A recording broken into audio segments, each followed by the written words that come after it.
नमस्कार। उम्मीद है आप सबका क्लास 10 इंग्लिश का बोर्ड एग्जाम बहुत अच्छा गया होगा। रिजल्ट का तो इंतजार है ही, पर उससे पहले क्यों ना हम सब मिलकर 2024 के पूरे पेपर को एक एक करके सॉल्व करें। इससे आपको अपने मार्क्स का एक काफी अच्छा अंदाजा लग जाएगा। तो चलिए शुरू करते हैं। तो पेपर को चेक करने का हमारा प्लान क्या है?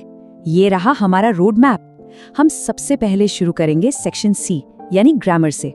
अब आप सोच रहे होंगे ग्रामर से ही क्यों? क्योंकि यहाँ के मार्क्स एकदम पक्के होते हैं। या तो जवाब 100% सही है या गलत, कोई बीच का रास्ता नहीं।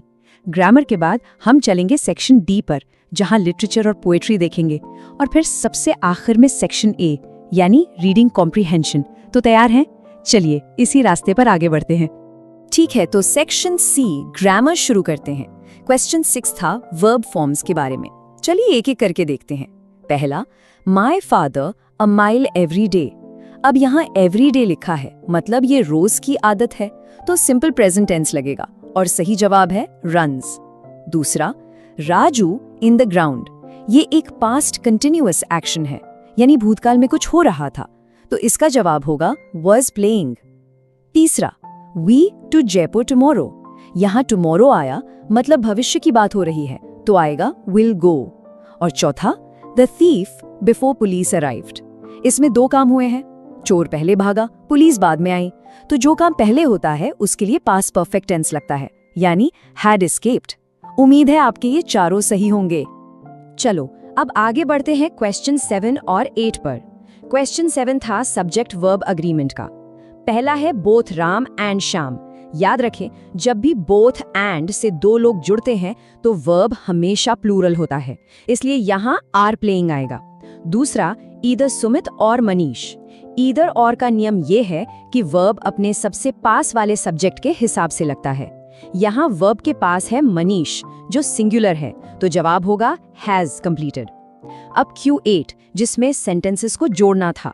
पहला वाक्य बनेगा Mitali is not only hard working but also intelligent, और दूसरा जुड़ेगा Anil is a rich person but he is unhappy से।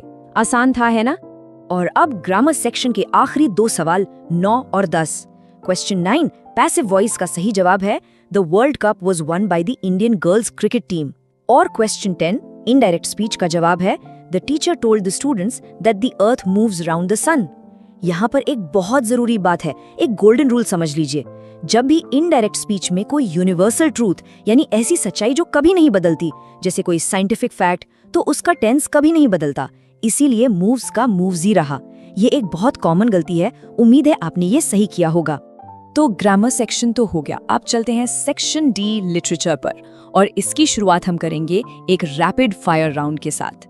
क्वेश्चन 20 के MCQs हैं ये। तैयार है? चलिए। रामलिन की फैमिली में कौन था? 4 डॉटर्स। मार्स का कमांडर कौन था? Think tank. एब ब्राइट को किसने इनकरेज किया? His mother. हॉरिस डैनबी क्या कलेक्ट करता था? Expensive books. और मिस्टर हैरियट का जॉब क्या था? Veterinary surgeon.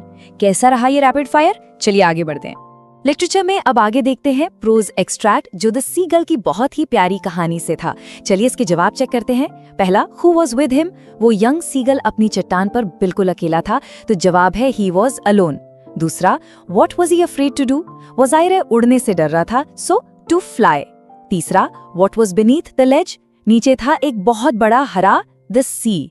चौथा सवाल, व्हाट वुडंट सपोर्ट हिम? उसे लगता था कि हिज विंग्स उसका साथ नहीं देंगे।